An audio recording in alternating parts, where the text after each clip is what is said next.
Hello dear friends, welcome to our education. आज हम आपके लिए लेके आए हैं प्रैक्टिस सेट हिस्ट्री के जो क्वेश्चंस होते हैं वो हर कंपटीशन एग्जामिनेशन के लिए मस्ट होते हैं, चाहे वो स्टेट टेट हो या फिर यूटीटी हो, सीटीईटी हो, या फिर एसएससी एग्जामिनेशन हो, बैंकिंग के एग्जामिनेशन हो, डिफेंस के कोई भी सर्विसेज के एग्जामिनेशन हो, यूपीएससी हो, स्टेट पीसीएस हो, टीचर्स के एग्जामिनेशन हो, नवोदय विद्यालय के लिए, आर्मी स्कूल्स के लिए या फिर सेंट्रल स्कूल्स के लिए।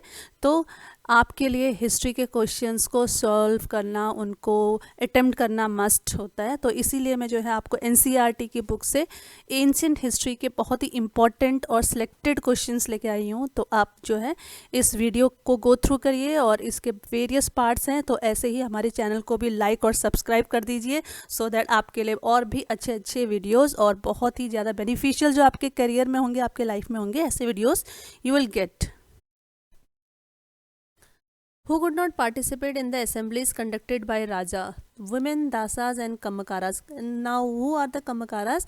Those were the agricultural laborers who were not owning any land, जिनके खुद के खेत नहीं होते थे, वो दूसरों के खेतों में जाके मजदूरी करते थे, तो ऐसे लोगों को कमकारा बोलते थे। तो ये तीन कैटेगरीज हैं। दासाज वो लोग होते हैं जो लोगों के घरों में काम किया करते थे या फिर युद्धबंदी होते थे। तो ये तीन कैटेगरी हैं जो राजा के द्वारा आयोजित की गई असेंबलीज या सभाओं में पार्टिसिपेट नहीं कर सकते थे। Which two saints belong to the gana sangha? Buddha and Mahavira. These were the two princes whose father were the kings of one or other gana sangha. What is Digha Nayaka? It is a famous Buddhist book which contains speeches of the Buddha. Nayaka means leader. What are Chaityas? Chaityas are the local shrine, जो local temples होते थे, local worship places होते थे, they were known as the Chaityas. What type of rule was in Vajji महाजनपद? Vajji महाजनपद भी गण संघ था।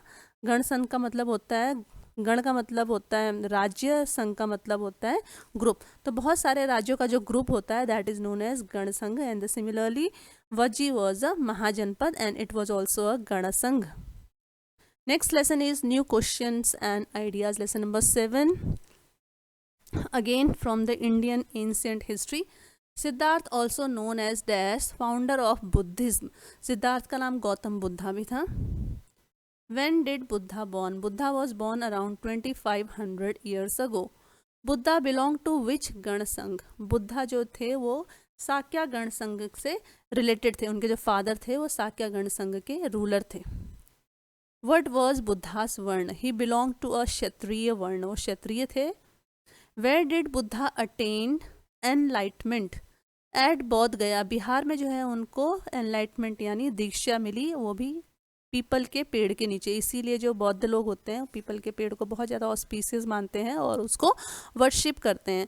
What does Buddha means? Buddha means wise one. Buddha का मतलब आपको पता होना चाहिए, बुद्धि होती है, तो जिसको बुद्धि या ज्ञान मिल जाता है उसको बुद्धा बोला जाता है। Where did Buddha give his teachings? He gave his teaching Sarnath near Varanasi के पास एक जगह है, सारनाथ पे उन्होंने अपना पहला सरमन यानी टीचिंग्स दी थी। Where did Buddha passed away? Buddha जो है कुशीनगर, वो भी उत्तर प्रदेश में ही है, वहाँ पर उनके लास्ट जो है। What was the language of Buddha's teaching? Buddha भगवान जो है कौन सी लैंग्वेज में अपने टीचिंग्स वो क्या करते थे, डिलीवर किया करते थे? That was the Prakrit and the language of ordinary people. जैसे अगर हम बात करते हैं तो पुराने टाइम पे जो पढ़े लिखे लोग थे उन लोगों की लैंग्वेज थी संस्कृत, और संस्कृत जो है हर कोई समझ नहीं पाता था। तो जो लोकल लोग होते थे उनकी अपनी एक अलग लैंग्वेज होती थी, वो लैंग्वेज थी प्राकृत, और प्राकृत भाषा में ही भगवान बुद्ध अपने उपदेश दिया करते थे। Why Sarnath is famous? Sarnath is famous for its stupa where Buddha first taught his message. Sarnath फिर से उत्तर प्रदेश में है। What does ब्राह्मण मीन? ब्राह्मण प्लस आत्मन मीन्स यूनिवर्सल सोल, जो पूरे विश्व की आत्मा है वो ब्राह्मण है। What does Upanishad mean? Upanishad means approaching and sitting near. निषद का मतलब नजदीक, ऊपर का मतलब उप का मतलब बैठना। What does Upanishad contain? These are later Vedic text and contains conversation between teachers and students, ideas about life after that. वैदिक पीरियड के बाद जो पीरियड आया था उसको हम लेटर वैदिक पीरियड बोलते हैं. तो उस पीरियड के दौरान ये उपनिषद लिखे गए थे. जैसे प्रकार से हमने पहले देखा, जो वेद थे, वेद में कॉन्वर्जेशन थी महर्षि वाल्मीकि और दो रिवर ब्यास और सतलुज के बीच में. तो सिमिलरली इन उपनिषदों में भी कॉन्वर्जेशन स्टाइल है, वो है स्टूडेंट्स और टीचर के बारे में, जिसमें स्टूडेंट बहुत सारे क्वेश्चन पूछ रहे हैं और टीचर उनका आंसर दे रहे हैं. हु रोट उपनिषद? उपनिषद को लिखने वाला कोई एक particular writer, again there is no one. उनको लिखा था बहुत सारे वेरियस स्कॉलर, ब्राह्मण्स ने लिखा था, कुछ पढ़े लिखे राजाओं ने भी लिखा था. Who was Gargi? She was a woman thinker and participated in debates in royal court. उस समय वैसे भी लेडीज़ की जो पढ़ाई होती थी बहुत लिमिटेड थी, बट इसके बावजूद भी जो लेडी थी गार्गी, उन्होंने बहुत ज़्यादा पढ़ाई की थी और बहुत ज़्यादा वो पढ़ी लिखी लेडी थी. और इसके अलावा उन्होंने बहुत सारे रॉयल कोर्ट्स में भी डिबेट्स में पार्टिसिपेट किया था. Who was Satyakama Jabala? He was a slave student who became one of the best known thinker of the time. जिस प्रकार से हमने देखा था महाभारत में ऋषि जो वाल्मीकि विश्वामित्र होते हैं,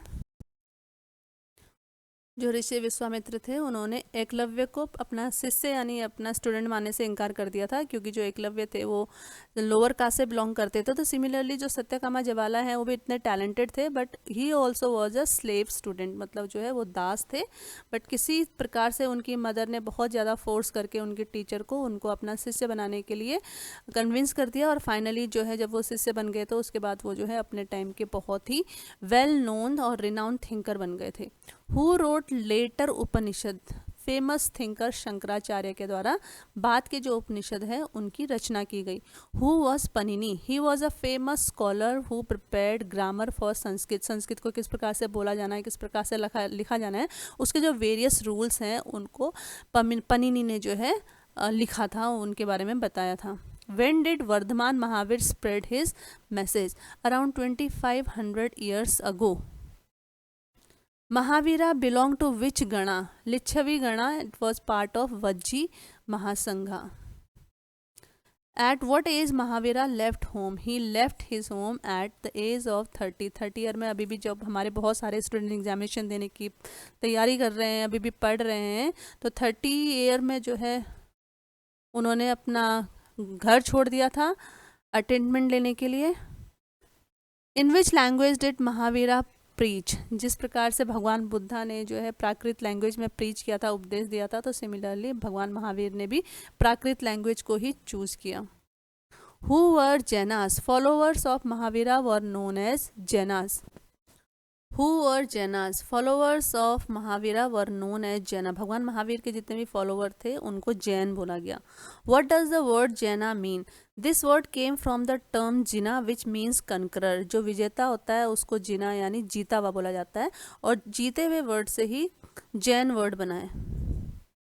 Jainism spread in which areas? Tamil Nadu, Gujarat and Karnataka. In 3 state में, इन 3 रीजन्स में जैन धर्म की स्प्रेड हुई. Where were the teachings of Mahavira written down? Around 1500 years ago. वालाभी Gujarat में भगवान महावीर जैन की जितनी भी टीचिंग्स हैं उनको कंपाइल किया गया. What is meant by religious संघा? They were the places of stay for the Buddhist and Jain monks. Buddhist और जैन मॉन्क्स के जो रहने के स्थान थे उनको रिलीजियस संघ बोला गया.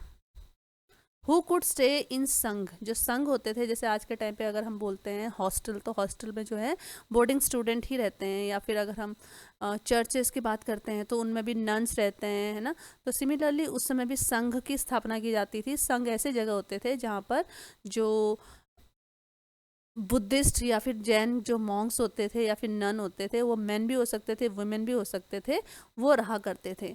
And children also. चिल्ड्रन की जो है उसके लिए अगर चिल्ड्रन को वो उनका हिस्सा बनाना है तो उसके लिए उनके पेरेंट्स की परमिशन लेनी पड़ती थी. और तीनों की अलग ब्रांच थी, मतलब जो है 3 अलग अलग हॉस्टल्स होते थे. गर्ल्स के लिए अलग होता था, बॉयज़ के लिए अलग होता था, और बच्चों के लिए अलग हॉस्टल होता था. What is bhikshus? भिक्षुक, भिक्षा का मतलब होता है बेग करना. जो मांगने वाला होता है उसको भिक्षुक बोला जाता है. तो it is a Prakrit word for beggar monk. जो बेगर मॉन्क होते थे, जो बेग कर करके अपना जीवन यापन करते थे, उनको भिक्षुक बोला जाता था. What is in Vinaya Pitaka? It is a Buddhist book containing rules for sangha. Sangha में रहने के क्या क्या रूल्स हैं, जैसे रूल बुक होती है हॉस्टल में रहने के लिए, तो सिमिलरली संघ में रहने के लिए भी मॉन्क्स को, नन्स के लिए, चिल्ड्रन के लिए अलग अलग रूल्स होते थे. उन सारे रूल्स को ले डाउन किया हुआ था इस बुक विनय पिताका में. मतलब किस प्रकार का विनय, किस प्रकार का आचरण आप संघ में रहने के दौरान कर सकते हो और कौन कौन से रूल आपको फॉलो करने पड़ेंगे. What is meant by viharas? Permanent shelters for Monks and nuns, जहाँ पर मॉन्क्स और नन्स रहते थे जिंदगी भर के लिए, लाइफ टाइम के लिए. ऐसे प्लेसेस को विहार बोला जाता था. और आपको पता होना चाहिए जो बिहार है, बिहार जो है विहार वर्ड से बना है, क्योंकि बिहार के अंदर बहुत सारे बुद्धिस्ट विहाराज थे. Where you can find earliest viharas? Caves in Karle, Maharashtra में जो है बहुत ही पुराने विहाराज मिले हैं. What were the 4 ashrams of life? Hindu religion के अनुसार जो इंसान का जन्म होता है वो 100 साल में तक उसको जो है उसकी एवरेज लाइफ स्पैन माना जाता है, और 100 साल को 25-25 साल के हिसाब से 4 जो है आश्रमों में डिवाइड कर दिया जाता है. सबसे पहला होता है 0 से लेकर 25 ईयर्स तक, उसको ब्रह्मचर्य आश्रम बोलते हैं. उस दौरान वो पढ़ता है, लिखता है, और उसके बाद 25 साल के बाद उसके से लेकर 50 साल तक वो अपनी शादी करता है, उसके बच्चे पैदा होते हैं और अपने जो है पारिवारिक जितने भी उसके ड्यूटीज़ होते हैं उसको परफॉर्म करता है, तो उसको हम बोलते हैं गृहस्थ आश्रम. फिर 50 से लेके जो 75 ईयर्स ऑफ एज तक का जो पीरियड होता है उसको वानप्रस्थ आश्रम बोलते हैं, और 75 के बाद का जो एज होता है 100 ईयर्स तक का, उसको हम संन्यास आश्रम बोलते हैं. Who were not allowed to read Vedas? Vedas को बहुत स्ट्रिक्टली एक पर्टिकुलर कैटेगरी के लोगों के लिए, ब्राह्मण के लिए और क्षत्रिय के लिए रिजर्व करके रखा हुआ था, और वैश्यों के लिए भी. कुछ ऐसी कम्युनिटीज़ भी थी, ऐसे भी लोग थे जिनको वो पढ़ना अलाउड नहीं था, वो थे विमेन एंड दासास को. जिस प्रकार से उनको असेंबली में भाग लेना अलाउड नहीं था, सिमिलरली उनको वेद पढ़ना भी अलाउड नहीं था. नेक्स्ट लेसन है Ashoka the emperor who gave a wall. Lesson number 8. Who founded Maurya dynasty? आपको पता होना चाहिए जो अशोका है वो मौर्य डायनेस्टी से बिलोंग करते हैं. तो मौर्य डायनेस्टी का जो फाउंडेशन हुआ था that was done by Chandragupta Maurya around 2300 years ago. Who help Chandragupta? Chandragupta सबसे पहले बहुत ही साधारण व्यक्ति हुआ करते थे, साधारण बालक हुआ करते थे, तो वो खुद किसी रॉयल फैमिली से बिलोंग नहीं करते थे, बट उनको रॉयल बनाने में, उनको रूलर बनाने में there was one person who was behind it, and his name was Chanakya, जिनको कौटिल्य या विष्णुगुप्त भी बोला जाता है. हु रोट अर्थशास्त्र? अर्थशास्त्र बहुत ही फेमस वर्ल्ड वाइड जो है पॉलिटिक्स के ऊपर बुक है, और इस बुक को रचित किया था, पेन डाउन किया था कौटिल्य ने. Who was Bindusara? He was the son of Chandragupta Maurya. Who was Ashoka? He was the son of Bindusara. तो इस प्रकार देख सकते हैं बिंदुसार अशोक के फादर हैं और चंद्रगुप्त मौर्य अशोक के ग्रैंडफादर हैं. Why was Taxila important? It was the gateway to the north west including central Asia. Central Asia में जाने के लिए जो तक्षशिला था वो एक गेटवे था. यानी जैसे अगर हम बात करते हैं अभी, अगर हमको साउथ इंडिया की तरफ जाना है तो हर किसी को वाया दिल्ली जाना ही पड़ता है. अगर आप फ्लाइट से जाओ चाहे ट्रेन से जाओ तो दिल्ली से गुजर के जाना ही पड़ता है. तो सिमिलरली अगर आपको उस समय ट्रेड करने के लिए या फिर किसी दूसरे रिलीजियस पर्पस से सेंट्रल एशिया की तरफ जाना था तो आपको तक्षशिला नाम की जो सिटी थी उसके थ्रू पास होना ही पड़ता था. Why was Ujjain famous? Ujjain आपको पता होना चाहिए मध्य प्रदेश में है. It was famous because it lay on the route from north to south India. जब नॉर्थ इंडियन लोग साउथ इंडिया की तरफ जाते थे ट्रेड के लिए या फिर दूसरे युद्ध के लिए किसी भी रीजन से, तो उनको उज्जैन से गुजरना पड़ता था. एंड सिमिलरली साउथ के लोगों को अगर नॉर्थ इंडिया में आना है तो they also had to pass through Ujjain city. According to Arthashastra north west was famous for, उस समय जो है नॉर्थ वेस्ट ब्लैंकेट्स के लिए फेमस था, बहुत अच्छे ब्लैंकेट्स मिलते थे. और साउथ इंडिया तो फिर से गोल्ड और प्रेशियस स्टोन्स के लिए फेमस था. Who was Megasthenes? He was an ambassador at the court of Chandragupta Maurya. He was send by Greece का एक रूलर थे सेल्यूकस निकेटर, उनके द्वारा उनको चंद्रगुप्त मौर्य के कोर्ट में एम्बेसडर बना के भेजा गया था, और वो बहुत साल चंद्रगुप्त मौर्य के कोर्ट में ही रहे थे. तो देखिए हम लोग बोलते हैं एम्बेसडर बनाने का जो चलन है वो अभी स्टार्ट हुआ है, ऐसा कुछ नहीं है, बल्कि उस समय भी एम्बेसडर एक दूसरे के कोर्ट में रहा करते थे. What did Megasthenes wrote about Magadh. हाँ, और जब वो इतने साल चंद्रगुप्त मौर्य के कोर्ट में रहा तो ऑब्वियसली उसने इंडिया को बहुत अच्छे से जाना होगा।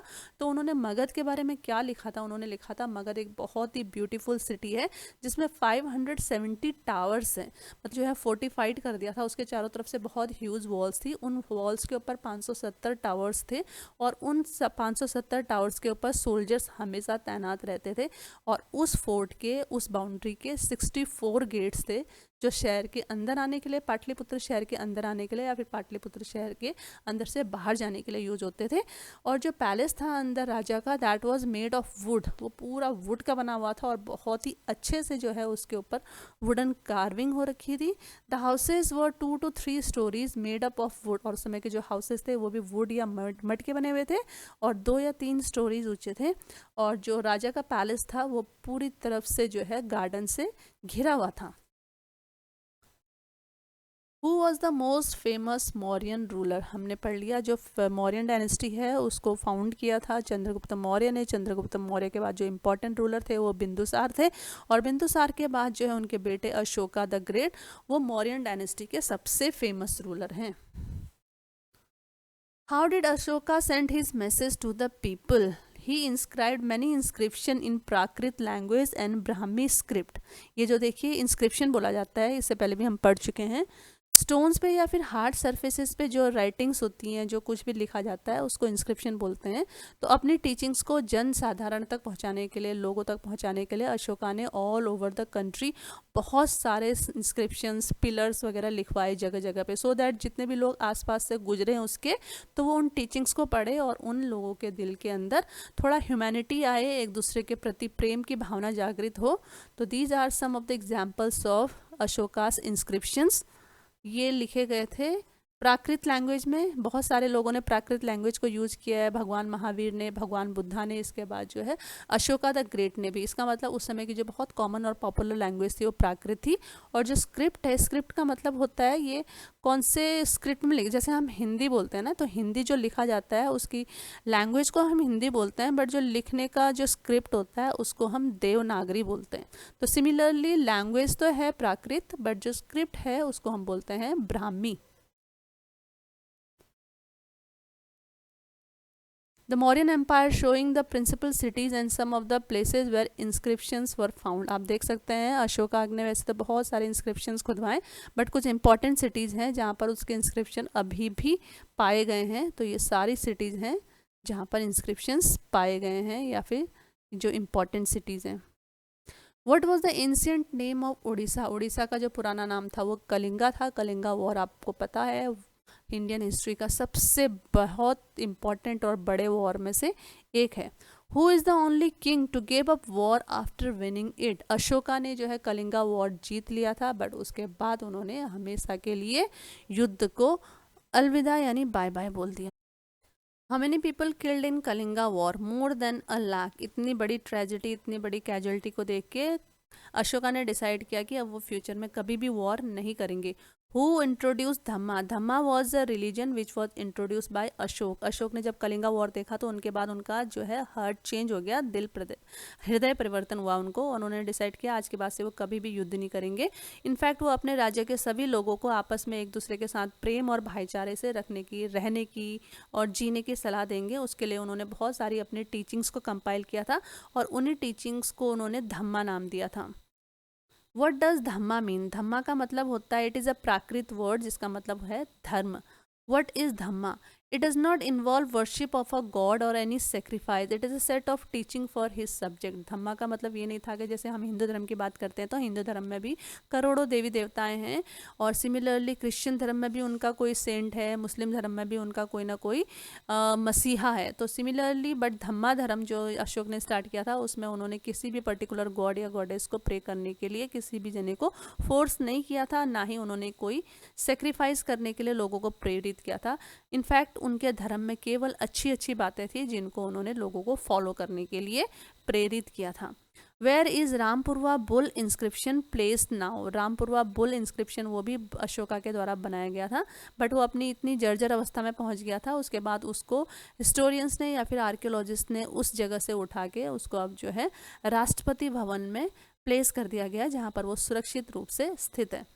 Where did Ashoka sent his dhamma mahamatta? Dhamma mahamatta कौन होते हैं? वो ऑफिशियल या फिर रिलीजियस एम्बेसडर्स होते हैं जो अशोका के टीचिंग्स को लोगों तक पहुंचाते हैं। अशोका ने उनको भेजा था सीरिया, श्रीलंका, इजिप्ट, ग्रीस। कहने का मतलब इंडिया के अलावा भी और दूसरी कंट्रीज थे जहाँ पर बुद्ध धर्म का प्रचार हुआ था या फिर धर्मा का प्रचार हुआ था। तो इसमें अशोका का एक बहुत बड़ा योगदान है और उनके रिलीजियस एम्बेसडर का भी। Most of the modern scripts like Hindi, Bengali, Malayali, Tamil have been developed from which script? तो इन सब की एक ही कॉमन स्क्रिप्ट है और उस स्क्रिप्ट का नाम है ब्राह्मी। जैसे अगर हम हिंदी लिखते हैं तो हिंदी लिखने के लिए अ और आ का यूज़ करते हैं, तो उस स्क्रिप्ट को हम बोलते हैं Brahmi. When did the Mauryan Empire collapse? It collapsed about 2300 years ago. Who succeeded Mauryan dynasty? Mauryan dynasty जैसे ही कोलैप्स हुई, गिर गई, उसके बाद कौन कौन सी डायनेस्टी आई इंडिया के अंदर, जिनमें एक थी इंडो ग्रीक डायनेस्टी जो नॉर्थ वेस्ट और नॉर्थ इंडिया में उन्होंने रूल किया था ऑलमोस्ट 100 साल के लिए। उसके बाद शाकाज आए थे, वो इंडियन नहीं थे, वो बाहर की जो सेंट्रल एशियन ट्राइब्स थे जिन्होंने इंडिया के अंदर 500 साल तक रूल किया। उसके बाद जो है कुशाणाज आए। Who defeated Shaka? Shaka tribe को किसने डिफीट किया था? गुप्ता रूलर्स ने उनको डिफीट कर दिया था। Who founded Shunga dynasty? Shunga dynasty भी थी एक, जो है उसको फाउंड करने का जो क्रेडिट जाता है it goes to Pushyamitra Shunga, और वो मौर्यन डायनेस्टी के जनरल थे। और उसके बाद मौर्यन डायनेस्टी कोलैप्स होने के बाद वो खुद उन्होंने एक अपनी डायनेस्टी बना ली थी। Who defeated Shunga? अब शुंगा को किसने डिफीट किया था? उनको डिफीट किया कन्वा डायनेस्टी ने। When did Gupta rule establish? Gupta लोगों ने अपना रूल कब स्टैब्लिश किया था? That was done about 1700 years ago. The Shaka fought many battles with? किसी एक पर्टिकुलर डायनेस्टी के साथ शाका डायनेस्टी ने बहुत ज़्यादा लड़ाइयाँ लड़ी थी, वो थी सतवाहना डायनेस्टी जो वेस्टर्न और सेंट्रल इंडिया में रूल कर रही थी। When did Satavahana dynasty establish? ये कब स्टैब्लिश हुई थी? अराउंड 2100 ईयर्स अगो, और जिसने 400 साल तक रूल किया था। When did Vakataka dynasty form? ये डायनेस्टी हुई थी अराउंड 1700 ईयर्स अगो हुई थी, ये भी सेंट्रल और वेस्ट इंडिया में। 3 important dynasties of south India. जैसे अभी तक हम जो बात कर रहे हैं वो नॉर्थ इंडिया की डायनेस्टी की कर रहे हैं, तो साउथ इंडिया का इतना बड़ा पोर्शन कैसे अछूता रह सकता है? वहाँ की भी बहुत इंपॉर्टेंट डायनेस्टीज थी, जिनमें से 3 हैं चोला, चेराज और पांड्यास। चोला 2200 साल पहले, Cheras 1800 years ago, and the Pandyas they ruled in the south India around 1600 years ago. Next lesson है lesson number 9, vital villages and thriving towns. Question number 1 is when did the use of iron begin in the Indian subcontinent and started 3000 years ago. Next question is what does Vellalar means in Tamil history? It is spelling mistake, please ignore it. तो ये Tamil history में वेल्लालार यानी, अब हम south India के कुछ terms को पता कर रहे हैं। अभी तक जो हमने पढ़ा था वो नॉर्थ इंडिया के बारे में था। Now let us move towards the southern India. तो सदर्न इंडिया में तमिल हिस्ट्री में वेल्लालार का क्या मतलब होता है? जो लार्ज लैंड ऑनर्स होते थे, बड़े बड़े जो जमींदार होते थे, उनको तमिल भाषा में वेल्लालार बोला जाता है। What does Uzhavar means in Tamil history? Uzhavar का मतलब होता है साधारण जो किसान होते थे, मध्यम वर्गीय जो किसान होते थे, उनको उजावर बोलते थे। What does Kadaisiyar and Adimai mean in Tamil history? Kadaisiyar का मतलब होता है लैंडलेस लेबरर्स एंड स्लेव्स, जिनके पास खुद का कोई ज़मीन नहीं होता था, और दूसरे जो दास होते थे उनको कदाईसियार या फिर आदिमाओ बोलते थे।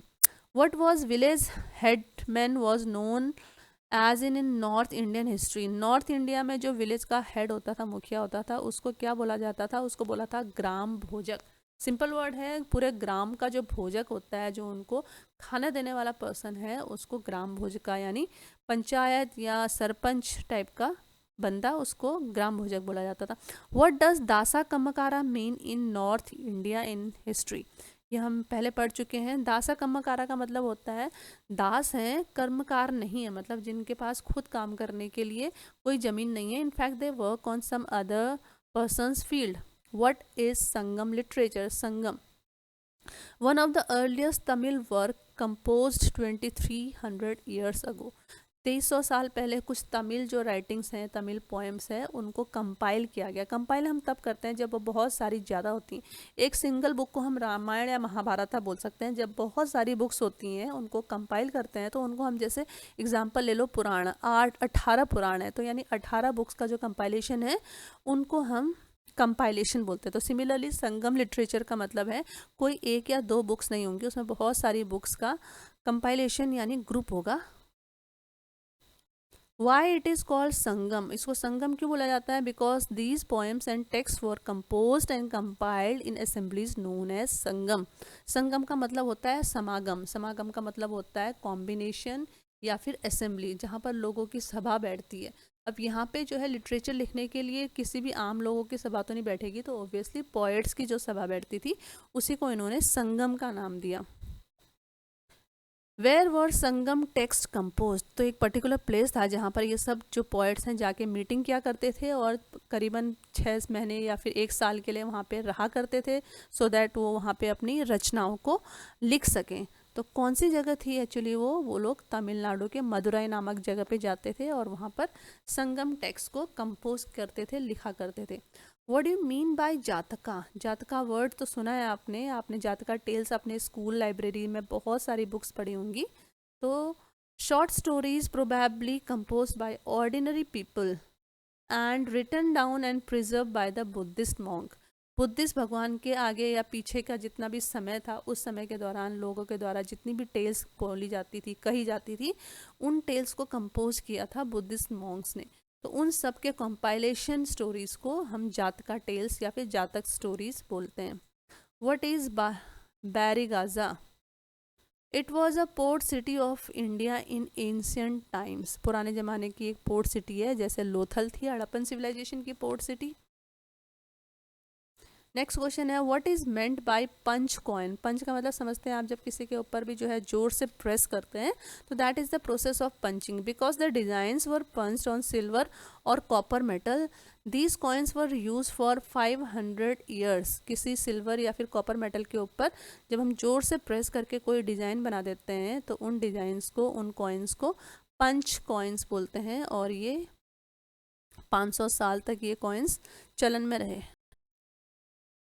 Next question is why was Mathura an important settlement in ancient times? Later Vedic period में जब महाजनपदास का दौर था तो मथुरा इतना इंपॉर्टेंट सिटी क्यों हो गया था? Because it was located at the cross roads of travel and trade. It was also the city with extremely fine sculptures produce, यहाँ पे बहुत अच्छी नक्काशी का काम किया जाता था। Mathura was also a religious centre for Buddhist लोगों के लिए भी, वहाँ पे मोनेस्ट्रीज थे, जैनास के श्राइन्स थे, इसके अलावा कृष्ण भगवान की जन्मस्थली थे। तो इस प्रकार से देखा जाए तो 3 धर्मों का ये जो है एक बहुत ही होली प्लेस माना जाता था, इसीलिए मथुरा बहुत ही इंपॉर्टेंट सिटी थी उस समय की। Mathura became important city during the rain of, किसके शासनकाल में? कुशानास के शासनकाल में मथुरा का और भी ज़्यादा डेवलपमेंट हुआ। What do you mean by shrenis? Shrenis क्या होती हैं? It is the association of craft person और मर्चेंट्स इन एंशियंट इंडिया। जैसे आज के टाइम पे रेलवे संघ होता है या फिर टीचर संघ होता है, स्टेट बैंक के कर्मचारियों का संघ होता है या व्यापारी संघ होता है। तो एंशियंट टाइम के जो लोग थे उन्होंने भी अपना ऑर्गेनाइजेशन बना रखा था, उन ऑर्गेनाइजेशन को संस्कृत में बोला जाता था श्रेणीज। तो ये जो श्रेणीज थे ये एंशियंट इंडिया के क्राफ्ट पर्सन और व्यापारियों का एक ग्रुप था, एसोसिएशन था।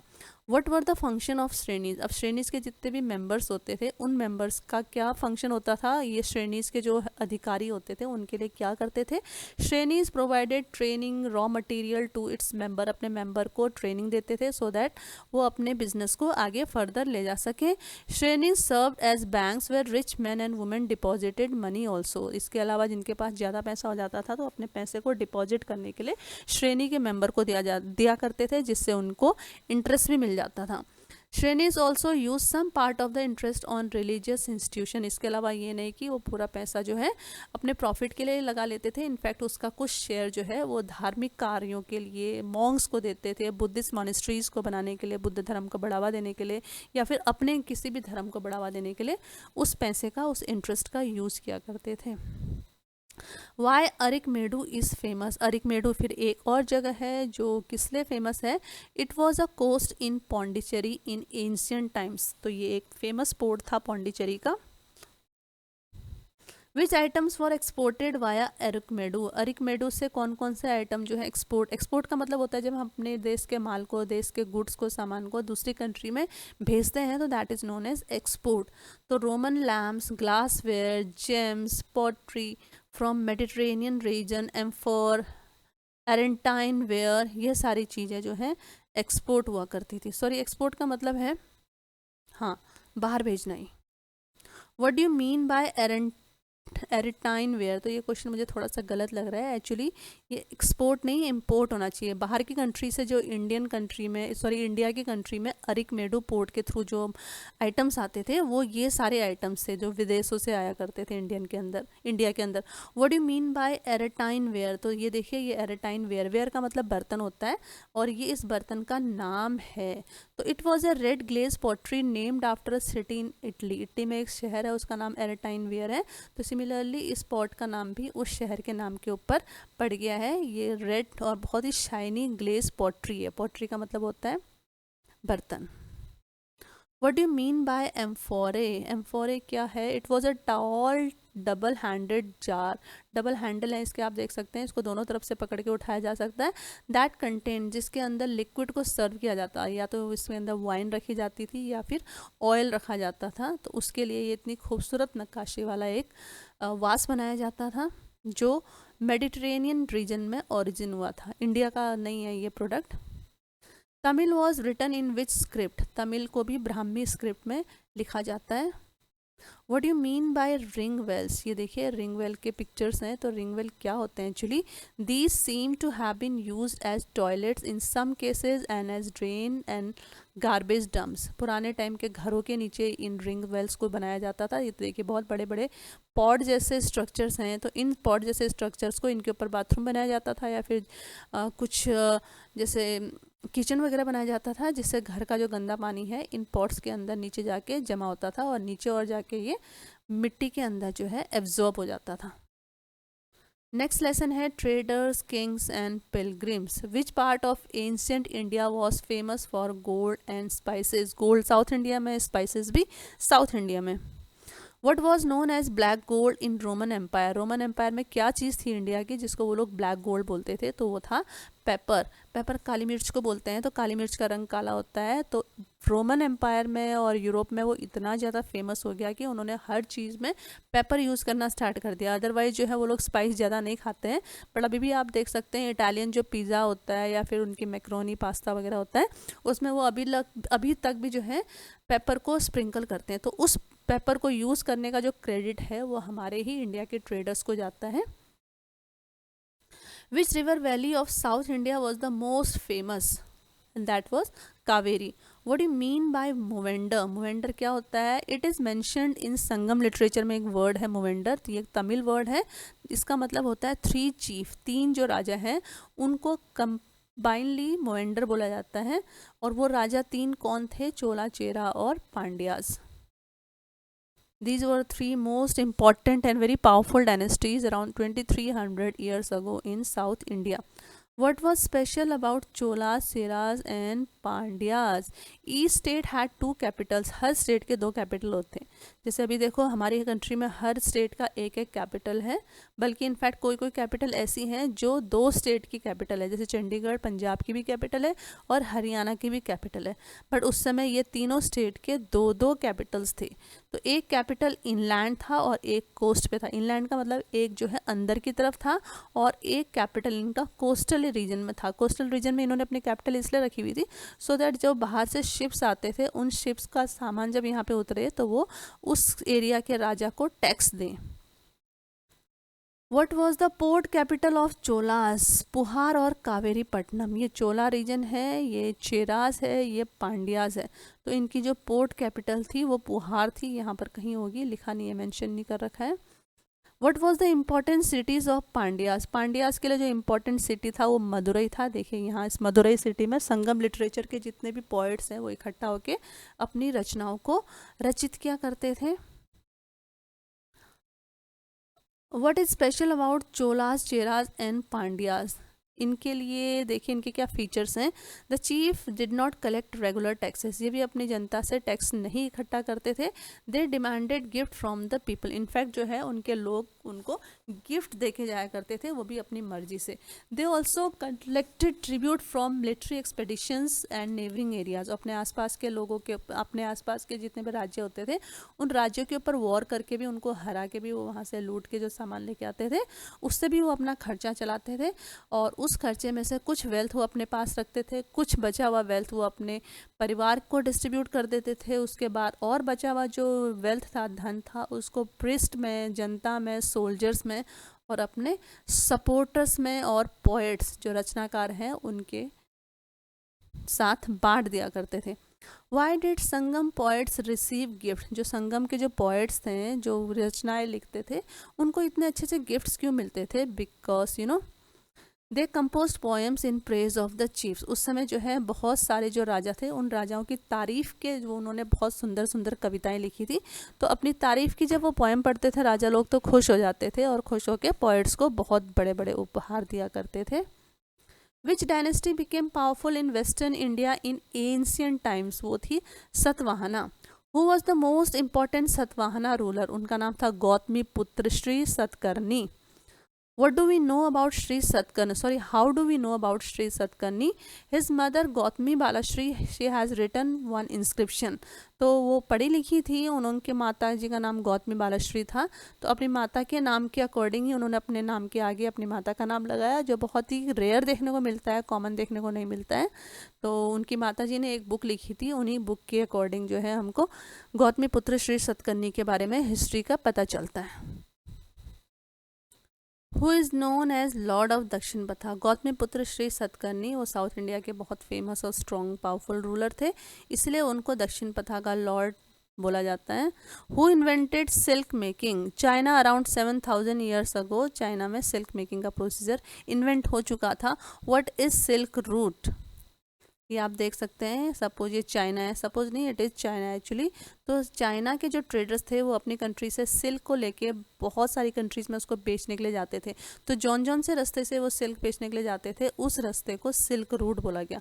दे used to come to India also, Persia तक, यूरोप तक, अरेबिया तक, बहुत सारी कंट्रीज़ में देखो उनके सिल्क का व्यापार चलता था। The paths followed by Chinese silk trader came to be known as the silk root.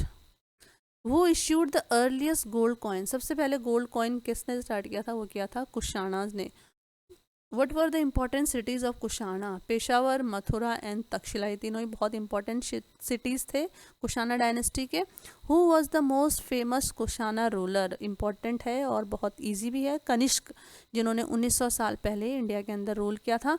What is the biography of Buddha known is, Buddha भगवान की बायोग्राफी को क्या बोलते हैं? उसको बोलते हैं बुद्ध चरित्रा, जो संस्कृत में है, और उसको लिखने वाले थे अश्वघोष। अश्वघोष कौन थे? ही was the court poet of Kanishka, Kanishka के दरबार में वो पोएट थे, उन्होंने बहुत इंपॉर्टेंट बुक अश्वघोष लिखी है, सॉरी बुद्ध चरिता लिखी है। Who organized a Buddhist council, Buddhist council भी जो है कनिष्क के द्वारा आयोजित हुई थी। Which new form of Buddhism emerge during Kanishka, Kanishka के टाइम में बुद्धिज्म जो है एक नया फॉर्म उसमें आ गया था जिसको महायान बोला जाता था। महायान की क्या स्पेशल बातें हैं? एक्चुअली इसमें जो भगवान बुद्धा के स्टैचूज अब बनने शुरू हो गए थे और भगवान बुद्धा के स्टैचूज को वर्शिप करना स्टार्ट हो गया था, जबकि उससे पहले तक जो है, इस टाइम से पहले तक लोगों ने भगवान बुद्धा की कोई भी स्टैचूज अभी तक नहीं बनाया था, उनका ह्यूमन जो स्वरूप है उसकी मूर्तियाँ या उसकी फ़ोटो अभी तक नहीं बनी थी। तो लोग क्या करते थे, पीपल की ट्री को या फिर भगवान बुद्ध से रिलेटेड कोई भी सिंबल है उसको वर्शिप किया करते थे, पर भगवान बुद्ध की मूर्तियों को वर्शिप नहीं किया करते थे, बिकॉज वो बनना ही स्टार्ट नहीं हुई थी। तो महायान धर्म में यही हुआ कि लोगों ने भगवान बुद्ध की मूर्तियों को बनाना भी स्टार्ट किया और उनको वर्शिप करना भी स्टार्ट किया। हु वर बोधिसत्वाज, अब बोधिसत्वाज कौन है? They were the person suppose to have enlightenment and remained among the people to teach and help them. जिस प्रकार से भगवान बुद्ध को पीपल के पेड़ के नीचे एनलाइटमेंट बुद्ध मिला था, ज्ञान मिला था, सिमिलरली उनके कुछ फॉलोअर्स थे जो को स्पेशल शिष्य थे जिनको भगवान बुद्ध के जैसे ही ध्यान मिला, बुद्ध मिला, तो उन्हीं को बोधिसत्वा बोला गया। The worship of Bodhisattva is popular in central Asia, China and Korea, Japan. Which place was famous for making Buddha sculptures, वो कहाँ बनते थे? मथुरा में। स्कल्पचर्स यानी मूर्तियाँ बनाने का बहुत बड़ा चढ़ा जो है काम चलता था वहाँ पे। Which are some of the countries where Buddhism spread, Buddhism कहाँ कहाँ स्प्रेड हुआ था? Sri Lanka, Myanmar, Thailand, Indonesia and other south east Asia. What do you mean by Theravada Buddhism? It is the older form of Buddhism practiced in south east Asia में इसकी practice की जाती थी। Name 3 Chinese pilgrims visited to India, China से कुछ Pilgrim यानी तीर्थ यात्री इंडिया में विजिट किए थे, वो कौन कौन थे? एक थे फाहियान जो 1600 साल पहले आए थे, उसके बाद जुआन जेंग थे जो 1400 years ago he visited India. Thereafter I Qing he visited India in 1300 years ago. What was Nalanda, Nalanda क्या था? एक यूनिवर्सिटी थी and it was in Bihar, the most famous Buddhist monastery of that period. Which new Hindu deities gain importance in later Vedic period, Vedic period के बाद का जो period है that is known as later Vedic period. इससे पहले हमने पढ़ा था 3 देवी देवता इंद्र, अग्नि और सोम, ये तीनों देवताओं की बहुत ज़्यादा पूजा होती थी, पर लेटर वैदिक पीरियड में कुछ और देवता थे जो इम्पॉर्टेंट हो गए थे, जिनसे शिव थे, भगवान विष्णु थे और दुर्गा माँ थी। The idea of bhakti is present in which book, Bhagavad Gita में भक्ति वर्ड का उल्लेख मिलता है। What is the meaning of bhaj, bhaj का क्या मतलब होता है? भज का मतलब होता है टू डिवाइड और टू शेयर इन संस्कृत, जब हम किसी चीज़ को एक दूसरे में बांटते हैं तो दैट इज नोन एज भज। What is the meaning of भग, भग का मतलब भगवान होना चाहिए, है ना, भगवान का जो शॉर्ट फॉर्म है दैट इज भग। The word Hindu was derived from, Indus river से हिंदू वर्ड का वो हुआ है, आगाज हुआ है। And it was use by Arabs and Iranians to refer the people who lived to the east of the river, Indus river के ईस्ट में रहने वाले लोगों को ईरानी लोगों ने हिंदूज बोलना शुरू किया। ये देखिए इंडस रिवर है, तो जितने भी ईरानी लोग आते थे वो इसी रास्ते से इंडिया के अंदर एंटर करते थे, तो इंडस रिवर को, सॉरी, सिंधु रिवर को वो लोग इंडस रिवर बोलते थे, और इंडस रिवर के कारण ही उन्होंने यहाँ के लोगों को हिंदू बोलना शुरू किया। Lesson number 11, New Empires and Kingdom. Who was Harisen? He was the court poet of Samudragupta 1700 years ago. Next question is, what do you mean by Prashasti? It is a Sanskrit word means in praise of. Prashasti यानी प्रशंसा करना, तो किसी की praise में, किसी की प्रशंसा में जब पोएम्स लिखे जाते हैं तो उनको ही प्रशस्ति बोला जाता है। Which ruler was shown as playing veena in various coins? तो वो जो रूलर थे वो समुद्रगुप्त थे, समुद्रगुप्त का बहुत सारे कॉइन्स में वीणा बजाते हुए जो है इंस्क्रिप्शंस पाए गए हैं। Harisena described 4 types of ruler in his prashasti. Harisena को जैसे आपने पहले देख लिया है वो समुद्रगुप्त के कोर्ट पोएट थे, तो ऑब्वियसली वो जिस कोर्ट के जिस राजा के कोर्ट में पोएट हैं तो उस राजा की बड़ाई में उन्होंने कुछ ना कुछ इंस्क्रिप्शन लिखना था, तो उन्होंने अपनी जो प्रशस्ति है बुक है उसमें उन्होंने 4 प्रकार के रूलर्स का मेंशन कर रखा है। एक्चुअली ये जो इंस्क्राइब करने वाले हैं या जो ये पोएट्स हैं, ये लिखने वाले जो रचनाकार हैं, ये लोग हमारे लिए बहुत इंपॉर्टेंट होते हैं, क्योंकि इनके थ्रू ही हमको हिस्ट्री के बहुत सारे फैक्ट्स और स्टोरीज़ का पता चलता है और टाइमलाइन का भी पता चलता है। अगर ये लोग बुक्स ना लिखें, कुछ प्रेस करके कुछ भी चीज़ ना लिखें, तो हमको हिस्ट्री कभी पता ही ना चल पाए। तो उनकी प्रशस्ति यानी उनकी बुक में 4 प्रकार के रूलर्स का मेंशन कर रखा था। जो सबसे पहले प्रकार के रूलर थे उनको आर्यवर्त बोला गया, यानी 9 रूलर्स थे इसके अंडर में जो समुद्रगुप्त की आज्ञा को फॉलो करते थे, समुद्रगुप्त से हारे हुए थे। नेक्स्ट थे बी प्रकार के जो रूलर थे उनको दक्षिण प्रथा बोला गया था। 12 साउथ इंडियन रूलर्स थे जिन्होंने समुद्रगुप्त के आगे सरेंडर कर दिया था। थर्ड थे गणसंघा, जिनमें असम, बंगाल, नेपाल, नॉर्थ वेस्ट के रूलर्स थे जिन्होंने समुद्रगुप्त को अपना ओनर मतलब मालिक मान रखा था, और वो उनके लिए कुछ न कुछ ट्रिब्यूट यानी गिफ्ट्स वगैरह लाते रहते थे। और डी थे रूलर्स ऑफ आउटलाइंग एरियाज, जो इन 3 एरियाज़ के बाहर के जो एरियाज़ थे उनके जो रूलर थे, जैसे कुशाना, शाका, श्रीलंकन एंड इनका जो था समुद्रगुप्त के साथ मैरिटल टाइज था, मतलब उन्होंने या तो उनको अपनी सिस्टर्स की शादी इनके साथ कर रखी थी या अपनी डॉटर्स की शादी समुद्रगुप्त के साथ कर रखी थी। तो 4 प्रकार के जो रूलिंग टाइप्स हैं वो हमको हरिसेन की प्रशस्ति में देखने को मिलते हैं। तो इस मैप को अगर आप देखेंगे तो आप पता कर पाएंगे। ये देखिए पिंक कलर का जो आपको पोर्शन दिखाई दे रहा है, शेडेड पोर्शन, ये इनर स्टेट है, और उसके बाद ब्लू कलर का जो पोर्शन है दैट इज़ आउटर स्टेट, और ग्रीन कलर का पोर्शन इज़ आर्यवर्त एरिया है। What was the name of Samudragupta's mother, Samudragupta की जो मदर थी उनका नाम कुमारा देवी था, वो लिच्छवी किंगडम की प्रिंसेस थी। Who was Chandragupta, the first ruler of Gupta dynasty? Now he was the founder of Gupta dynasty also. Who used the title Maharaja Dhiraj? Maharaja Dhiraj title was used before the name of Samudragupta. Name some gems of Samudragupta's court. Gems का मतलब ये नहीं कि stones की बात कर रहे हैं, जेम्स का मतलब उन सभी लोगों से है जो बहुत ही टैलेंटेड थे और समुद्रगुप्त के कोर्ट में विराजमान थे। कालिदास पोएट थे, आर्यभट्ट एस्ट्रोनॉमर थे। Who wrote Harshacharita? Harshacharita was written by Banabhatta, जो हर्षवर्धन के कोर्ट में पोएट थे। तो हर्षवर्धन की जो लाइफ हिस्ट्री है, जो बायोग्राफी है, वही हर्षचरित्र है। Harshacharita is a biography of Harshvardhan and that is written in Sanskrit. Harshvardhan was the ruler of Thanesar.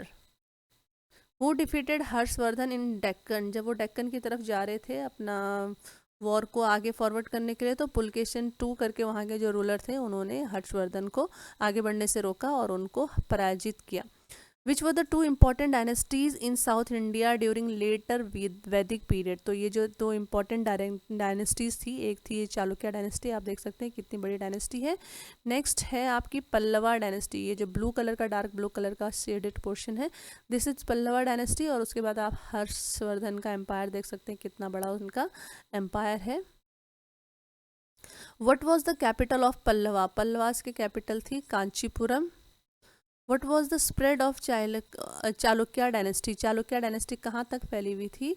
Around the Raichur Doab between reverse Krishna and Tungabhadra. ये जो चालुक्य डायनेस्टी थी इसके अंदर जो है दो रिवर्स भी बहती थी, Tungabhadra and Krishna river. What was the capital of Chalukya? Chalukya की जो कैपिटल थी वो आईहोल थी।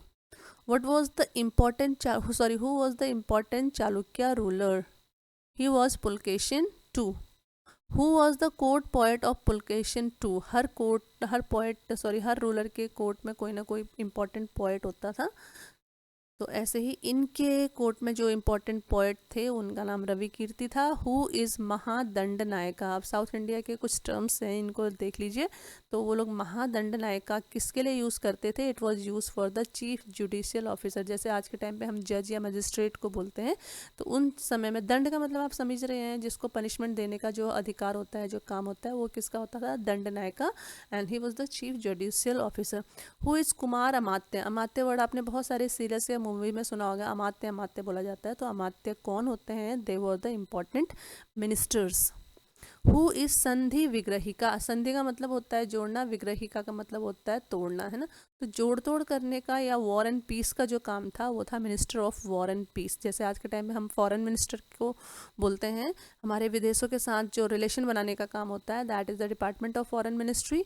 तो सिमिलरली दैट वाज संधि विग्रहिका। संधि का मतलब जोड़ना, विग्रहिका मतलब तोड़ना। तो ये सब जो काम था वॉर एंड पीस का उनका था। हु इज़ नगर श्रेष्ठी? नगर का मतलब शहर होता है, श्रेष्ठी का मतलब हेड होता है। तो नाम से पता चल ही रहा है, जो शहर का हेड होता होगा उसी को नगर श्रेष्ठी बोलते होंगे। जैसे आज के टाइम पे मेयर होते हैं शायद, तो चीफ बैंकर और मर्चेंट ऑफ द सिटी उसको नगर श्रेष्ठी बोला जाता था। हु इज़ प्रथम कुलिका? प्रथम कुलिका, प्रथम का मतलब फर्स्ट होता है। The chief craftsman or the head of the scribes? Scribe का मतलब the person who write down on the palm leaves और ऑन द हार्ड सर्फेसेस, जो लिखने का काम करते थे उनको स्क्राइब्स बोलते थे।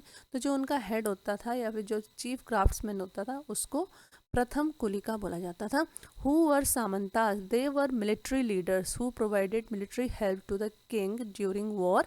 दे ऑल्सो कलेक्टेड रेवेन्यू। अपने अपने एरिया से वो रेवेन्यू कलेक्ट करके राजा को प्रोवाइड किया करते थे। और जब वॉर होती थी तो वॉर के टाइम पे अपनी जो छोटी सी उनकी आर्मी होती थी 100 या 200 सोल्जर्स की, वो राजा को प्रोवाइड किया करते थे। वट इज सभा? This is the assembly of ब्राह्मण लैंड ओनर्स, जिसमें केवल ब्राह्मण, इसके जो मेंबर्स होते थे वो केवल ब्राह्मण होते थे और ऊपर से उनको जमींदार भी होना पड़ता था। वट इज उर? It was a village assembly but not of ब्राह्मण। ये भी विलेज की एक असेंबली थी बट उसके जो मेंबर्स होते थे वो ब्राह्मण नहीं थे, नॉन ब्राह्मण्स थे।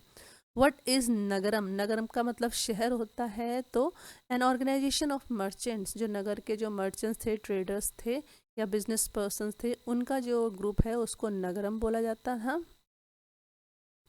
Now next lesson is building, painting and books. Lesson number 12. What is special about Mehrauli iron pillar? Mehrauli Delhi में है, तो यहाँ पर एक आयरन पिलर सिचुएटेड है. इसके बारे में क्या स्पेशल है? एक्चुअली ये आज से 1500 ईयर्स अगो बनाया गया था, और जो रूलर ने इनको बनाया था उनका नाम था चंद्रा. वो गुप्ता डायनेस्टी के थे. And the pillar has not rusted in all these years. इतने सालों, मतलब 15 साल हो गए इस आयरन पिलर को धूप में, बरसात में, आंधी में, तूफान में बाहर खड़ा हो रखा है, बट इसके ऊपर अभी तक रस्ट यानी जंग नहीं लगा हुआ. अदरवाइज आप जो है एक सुई को या फिर सेफ्टी पिन को बाहर छोड़ देते हैं सुबह, तो शाम तक देख लीजिए उसमें जंग लग जाता है. तो इसका आयरन इतना जो है उत्तम, मतलब जो है एक्सट्रीम फाइन क्वालिटी का है. नेक्स्ट क्वेश्चन है व्हाट डज स्तूपा मीन्स. ये सांची स्तूप की फोटोग्राफ है जो मध्य प्रदेश में सिचुएटेड है. अब देखिए the word stupa means a mound. Mound का मतलब होता है एक टीला. इसकी जो शेप दिख रही है आपको, एक टीले के जैसी शेप दिख रही है, तो इसी टीले को स्तूप बोलते हैं.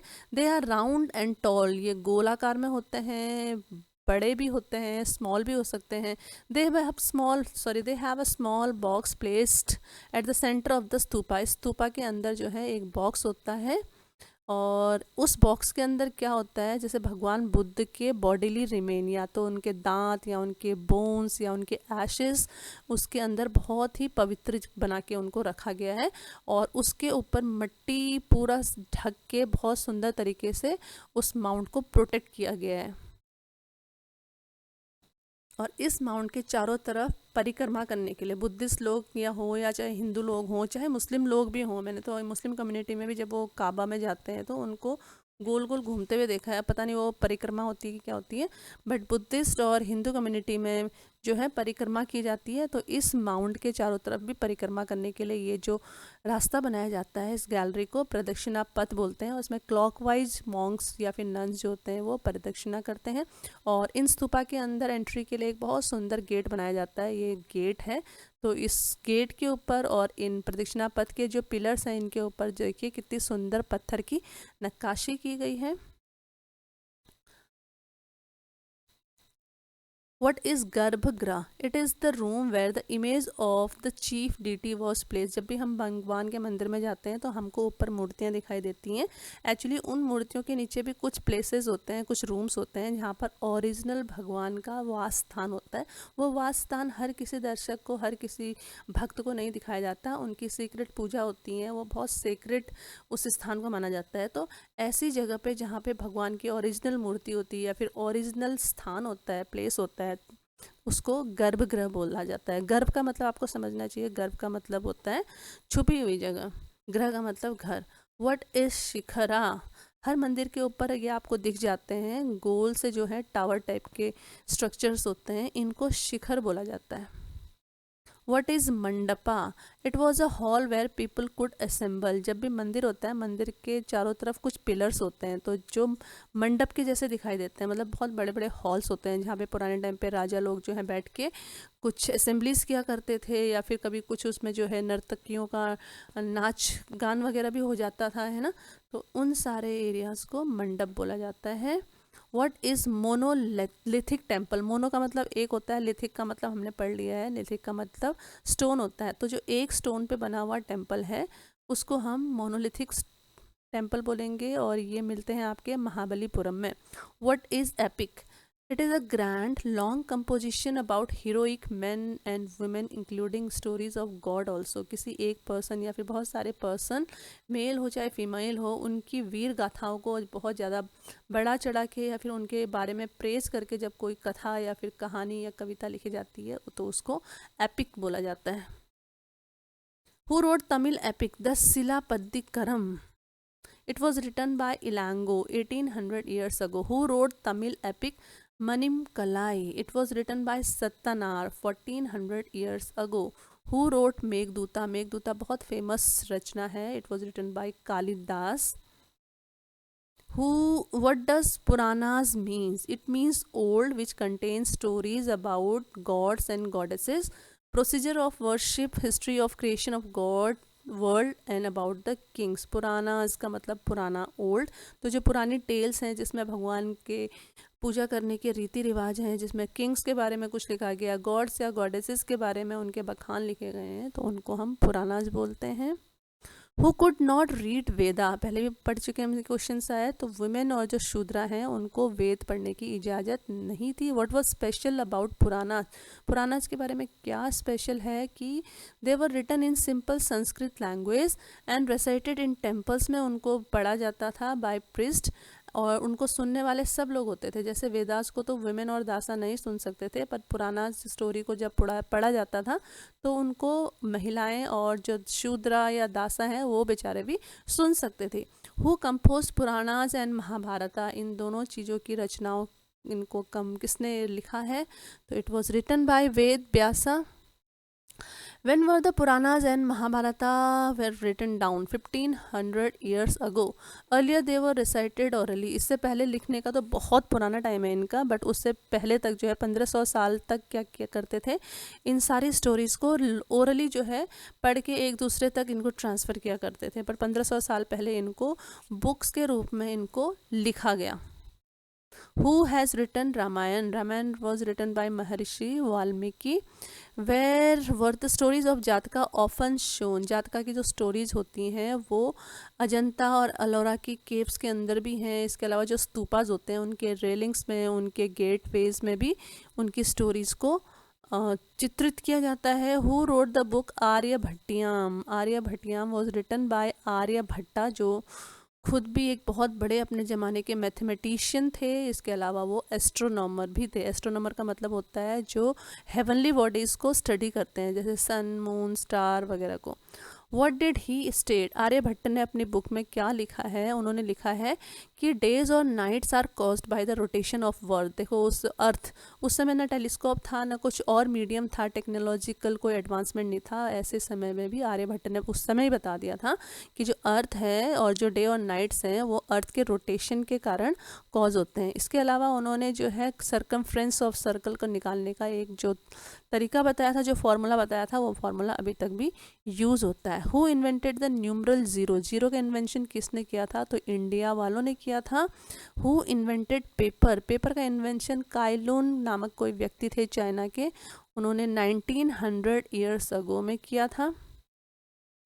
So that's it for today and this is the channel wow education. तो अगर आपको पसंद आया हो तब भी लाइक कीजिए, अगर नहीं पसंद आया हो तब भी प्लीज़ लाइक कर दीजिए एंड कमेंट कीजिए why did not you like, and if you have like then please do also comment that what else you want in the videos. Thank you so much, and we hope and wish you all the best for all your forthcoming examination. Thank you so much.